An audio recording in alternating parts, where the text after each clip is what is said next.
সংঘাতক লৈ ৰাজ্যিক বিজেপিত মুকলি বিদ্ৰোহ সন্দৰ্ভত মত পোষণ কৰিছে বিধায়ক অখিল গগৈ। এতিয়া বিজেপিৰ ৰাজনৈতিক দল নহয়, HBS নামৰ এটা কোম্পানী বুলিহে কটাক্ষ কৰিলে বিধায়কগৰাকীয়ে। যিটো কোম্পানীৰ চেয়াৰমেন হৈছে হিমন্ত বিশ্ব শৰ্মা, ডাইৰেক্টৰ হৈছে জয়ন্ত মল্ল বৰুৱা, CEO হৈছে পীযুষ হাজৰিকা। 24 ঘণ্টা দলক দিয়া নাই, কোম্পানীৰ বাবেহে 24 ঘণ্টা দিছে বুলি মন্তব্য কৰিলে বিধায়কগৰাকীয়ে। বিজেপি আসলতে এতিয়া আৰু বিজেপি হৈ থকা নাই। অসম বিজেপিখন এতিয়া HBS কোম্পানী প্ৰাইভেট লিমিটেডত পৰিণত হৈছে।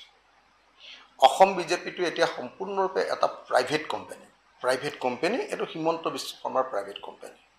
হিমন্ত বিশ্ব শৰ্মা ইয়াৰ চেয়াৰমেন, CEO আপোনাৰ পীযুষ হাজৰিকা আৰু বাকীবিলাক বেলেগ বেলেগ পদত আপোনাৰ কি কয় এজন ডাইৰেক্টৰ জয়ন্ত মল্ল বৰুৱা ইয়াৰ এই কোম্পানীটোৰ এজন ডাইৰেক্টৰ তেওঁ এজন ডাইৰেক্টৰ।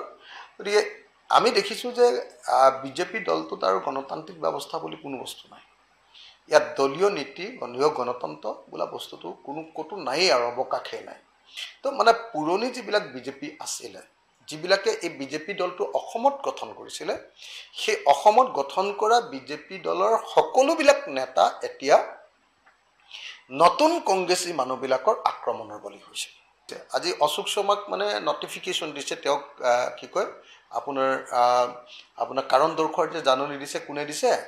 পল্লৱ লোচন দাস মানে নতুন কংগ্ৰেছীয়ে, বিজেপিলৈ অহা নতুন কংগ্ৰেছীয়ে মানে বিজেপিলৈ অহা নতুন বিজেপিয়ে যি কংগ্ৰেছী প্ৰাক্তন কংগ্ৰেছীয়ে এতিয়া পুৰণি বিজেপিবিলাকক নটিচ দি আছে। আজিৰ দিনটোত আচলতে বিজেপিৰ অৱস্থা এইটো যে যিমানবিলাক নিষ্ঠাবান বিজেপি কৰ্মী আছিলে, যিমানবিলাকে লাগি যুঁজি বিজেপিক এই অৱস্থালৈ আনিছিলে, হঠাতে এটা টীম আহিলে, এটা সাম্প্ৰদায়িক টীম, এটা প্ৰফেশ্যনেলি পলিটিচিয়ানৰ টীম, এটা কৰাপ্ট পলিটিচিয়ানৰ টীম। সেই টীমটোৱে হঠাতে বিজেপিৰ গোটেই ক্ষমতাটো দখল কৰি ল'লে। গোটেই বিজেপিৰ ক্ষমতাটো দখল কৰি লৈ এতিয়া বিজেপিৰ উঠি ৰজা বহি ৰজা হৈ গ'ল। তাত এতিয়া বিজেপিত কোনো গণতন্ত্ৰ বুলি বস্তু নাই। RSSেও বিজেপিৰ অসম ৰাজ্যত আৰু একো কাম কৰিব নোৱাৰে। এতিয়া সভাপতিজন যে আছে তেওঁতো পুতলা মাত্ৰ।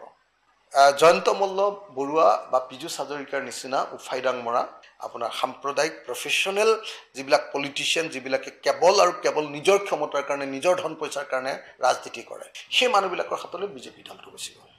জয়ন্ত মল্ল বৰুৱাই দলত দিছে মানে কি? দলত থাকি তেওঁ লুটিবৰ কাৰণে, নিজৰ কাৰণে লুটিবৰ কাৰণে সময়খিনি দিছে।